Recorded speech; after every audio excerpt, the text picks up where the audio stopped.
Ayan, good morning, good morning. Kumusta po ang bawat isa?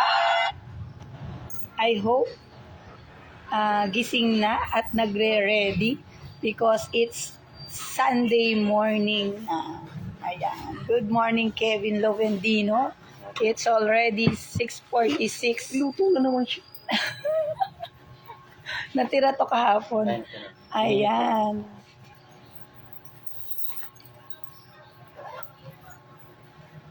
Natin na yun.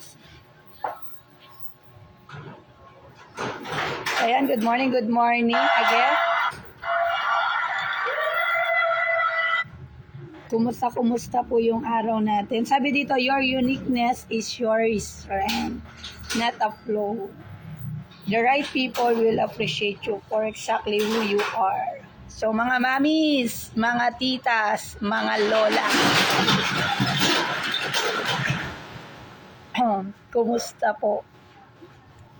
No, kapag ba sinabing kumusta, usually yung sinasabi natin is okay lang. Eto lumalaban. Tama? Tama po yan. Pero sometimes, pipili tayo ng mga taong yan, pag-share natin ng hindi natin. Kung ba, hindi na natin kaya. Pero alam niyo po ba, meron akong isang secret na bakit nagiging malakas sa kabila ng mga challenge. Siyempre, si Lord, diba? Minsan may nagtatanong, bakit nakakangiti ka kahit sa kabila ng mga challenge, mga obstacle na pinagdadaanan mo? Simple lang kasi bakit? Alam ko kasi kakaiba ako. I have a unique mindset. I have a unique skills. And aware ako kung paano ko siya ibabalik sa dati. Ayan. Good morning, Lando. Ayan. Nanonood si Lando. Tama. Ito po ay para sa mga mamis na kamukha ko na maraming pinagdadaan ng challenge, mga obstacle. Napakiramdam mo ay parang ito na yung pinakamabigat. Ito na yung pinakamabigat na pinagdadaanan mo. No? Ito po. Huwag kang mag-alala. Hindi yan ibibigay sa'yo ng hindi mo kaya. Basta maging aware ka lang, kilala mo lang yung sarili mo para mapalakas mo. No? Para malaman mo paano mo palalakasin yung sarili mo. Dapat kilala mo. Kilala mo yung sarili mo, ano yung skills mo. Ayan, so may bumibili.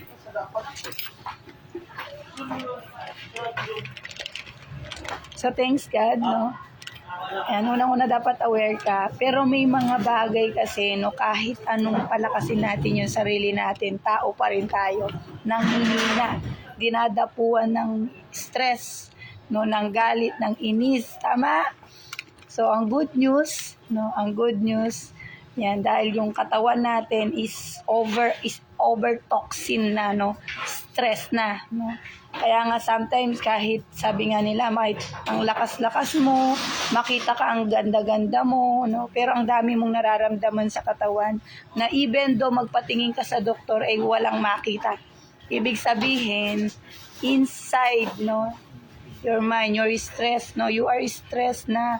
So, anong kailangan natin? No, sa mga hindi nakakaalam, ang stress ay isa sa mga malaking porsyento bakit tayo nagkakasakit. Diyan nag-uumpisa. So, ang good news, no, thanks God, no, yan, isa sa mga pangalawa sa pwedeng matulungan natin. Unang-una, yung awareness. Dapat alam natin, no, kilala natin ang ating sarili. No, paano yung yung uniqueness natin, ano yung strength natin, ano yung weakness natin. And then syempre, thank you sa DXN products kasi bakit? Ito kasi yung herbal na kung saan 400 nutrients na nagbibigay ng tamang sustansya sa ating katawan. So, time out muna tayo. Tingnan ko muna, sir.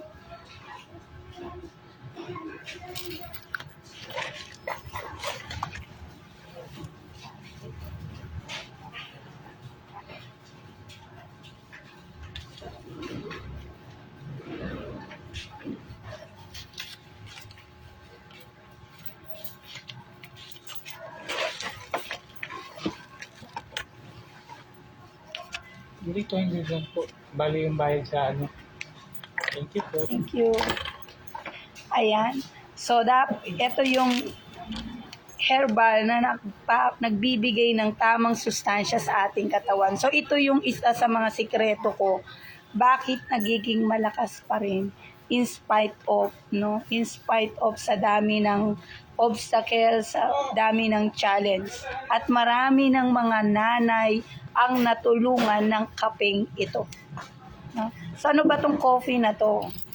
Ito lang naman yung merong Ganoderma coffee na red mushroom na kung saan contains po siya ng 400 nutrients na magbibigay ng enough sustansya o nutrients sa ating katawan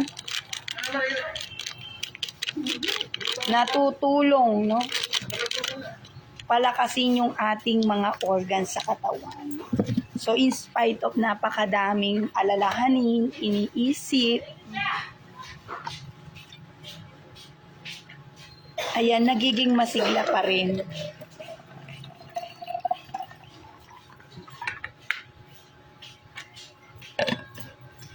Lalong-lalo na ngayon, ang daming nakaka-stress. Promise. So, I hope sa mga nanonood ng aking video, no, it's time to relax, stay calm, and find your uniqueness. Kakaiba ka. Kakaiba ka. Ang kailangan mo lang is palakasin mo yung sarili mo. Huwag kang, sabi ko nga, no, huwag kang kukuha o ng lakas sa kapwa mo. Kasi why, manghihina ka. Limitado lang ang pwede nilang itulong sa'yo. Saan? Unang-una kay Lord, no? Sa ating Ama. No? Seek His Word. No? Saliksikin mo yung mga salita niya, yung salita niya na nagbibigay kalakasan sa atin. No? Bawat salita niya ay nagbibigay buhay. No? Magkakaroon ng ano yan. May lesson yun. No, may lesson doon sa salita niya, no, na nagbibigay buhay. And then doon tayo mag-stand. And then sa sarili natin. Maraming umaasa sa atin, mga anak natin, asawa natin, kaibigan natin, especially in our mga partners natin. So kailangan maging malakas ka. Unang-una, kailangan mong palakasin yung sarili mo. Paano ka makakapag-share kung ikaw mismo mahina? So again, I hope, no,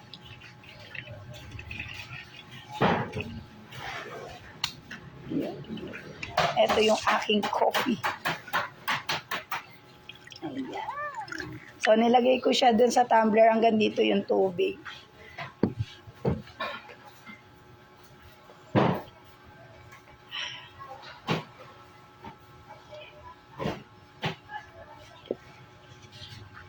Sometimes nagtataka tayo, bakit walang pagbabago? Bakit hindi nagbabago yung sitwasyon natin? Kasi wala tayong binabago. Hindi natin binabago yung everyday life natin. Especially the coffee you drink every day. Ilang taon mo nang iniinom yung coffee mo. Why not change this coffee? Try this coffee na kung saan hindi ka lang niya tutulungan maging malusog, no, maging malakas, tutulungan ka din niya ito in all aspect. Sa paanong paraan, try message me and set my schedule, sasabihin ko sa iyo. Lalong-lalo na sa mga kababaihan na nakaka-stress, promise, financially, emotionally, physically. So, anong pwedeng matulong? TXM. And then, syempre, don't forget this Sunday, visit to your home church. promise, yan yung dapat nating hindi kakaligtaan every Sunday. No, again, this is Candice. I hope makapagbigay tayo ng mensahe, especially sa mga kababaihan. Happy Women's Day!